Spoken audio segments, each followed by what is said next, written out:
بسم اللہ الرحمن الرحیم۔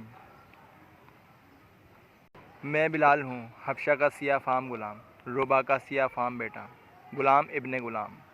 غلامی میں آنکھ کھولی، غلامی میں پلا بڑھا، غلاموں کی مخصوص سوچ کے ساتھ جوان ہوا، غلاموں کی طرح بار بار بیچا اور خریدا گیا، اور شاید یہی داغ سینے پر لیے کسی کوڑے کی ضرب پر جان دے کر اپنی توقع غلامی سمیت کسی گوشہ ارض میں گمنام دفن ہو جاتا اگر مکے کا تاجر امیہ ایک دن مجھے قتل کرنے کا فیصلہ نہ کرتا۔ آج میں دمشق میں اپنی زندگی کے آخری دن گزار رہا ہوں۔ امیہ مجھے ماضی کے افق پر بہت دور ایک دھندلے سے دھبے کی طرح دکھائی دے رہا ہے۔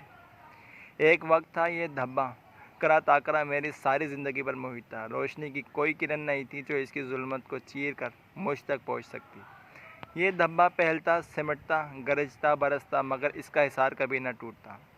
پھیلتا تو دنیا اندھیر ہو جاتی، سمٹتا تو دیو قامت چٹانوں کی طرح اپنی پوری طاقت سے مجھے کچل کر رکھ دیتا۔ گرجتا تو کالے بادلوں کی طرح اچانک یوں پھوٹ پڑتا کہ جائے پناہ بھی نہ ملتی، اور برستا تو اس کے ہر کوڑے کائنات دم توڑنے لگتی۔ غلاموں کی زندگی میں اتار چڑھاؤ نہیں ہوتے ہیں، حادثات کی بھرمار نہیں ہوتی، زندگی ایک ڈگر پر چلتی جاتی ہے۔ صبح ہوتی ہے، شام ہوتی ہے، اور وقت کا دھارا یوں ہی بہتا چلا جاتا ہے۔ لیکن غلامی کی زندگی میں اگر کوئی ثانیہ آ جائے تو وہ حتمی ہوتا ہے، پھر کسی اور ثانیے کی گنجائش نہیں ہوتی۔ غلام گرا تو پھر اٹھتا نہیں، ٹوٹا تو ہمیشہ کے لیے ٹوٹ گیا۔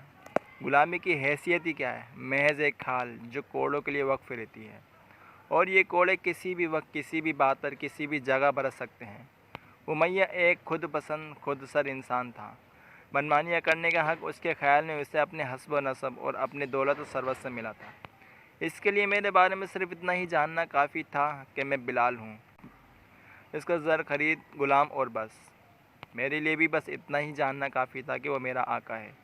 آقا کس بات سے خوش ہوتا ہے، کس بات پر خفا ہوتا ہے، یہ جاننا صرف اس کا حق تھا۔ غلام کے لیے کچھ بھی جاننا لازم نہیں ہوتا، اسے کچھ بتانا، سمجھانا ضروری نہیں سمجھا جاتا۔ غلام کو کوئی سوال کرنے کی اجازت نہیں ہوتی، اس کا کام صرف یہ ہوتا ہے کہ وہ خود اپنے طور پر صورتحال کا جائزہ لیتا رہے، اور قرائن سے جو نتیجہ اخذ کرنا چاہے کرتا رہے۔ وہ صحیح ہو تو اس کی قسمت، اور غلط ہو تو اس کا مقدر۔ غلام کے لیے اس کی آقا جیسی کوئی آواز نہیں ہوتی، جب وہ آواز گونجتی ہے تو اس سے مفر ممکن نہیں ہوتا۔ غلام کا یہ فرض ہے کہ یا تو وہ نظروں کے سامنے ہو یا آواز پر فوراً حاضر ہو جائے۔ تیسری صورت کوئی ممکن نہیں، کیونکہ اس کا ایک ہی مطلب ہے، وہ یہ کہ غلام بھاگ گیا ہے، اور اس جرم کی ایک ہی سزا ہے، موت۔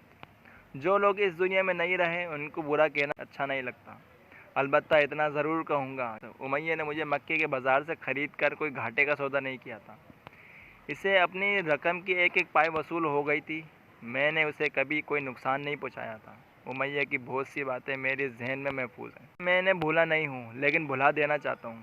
میں بلال، امیہ کا زر خرید غلام، آپ کو ان دنوں کی باتیں سنانا چاہتا ہوں جو شروع سے آخر تک حیرت و استعجاب کے دن تھے، اور حیرت بھی ایسی کہ آج تک اس کے نشے سے سرشار ہوں۔ 22 سال تک اس غلام نے اس فضا میں سانس لیا جس میں اللہ کے آخری نبی محمد صلی اللہ علیہ وسلم کی سانسوں کی مہک تھی۔ جو انہوں نے کہا میں نے سنا، جو انہوں نے کیا میں نے دیکھا۔ کعبے کے شب و روز، موسم گرما کی ایک صبح تھی۔ امیہ حسب معمول اپنے تاجر ساتھیوں کے ساتھ وقت گزارنے کے لیے گھر سے نکلا۔ تاجروں کی یہ محفل خانہ کعبہ کے سائے میں لگتی تھی۔ مجھے یہ صحبت بہت اچھی لگتی تھی۔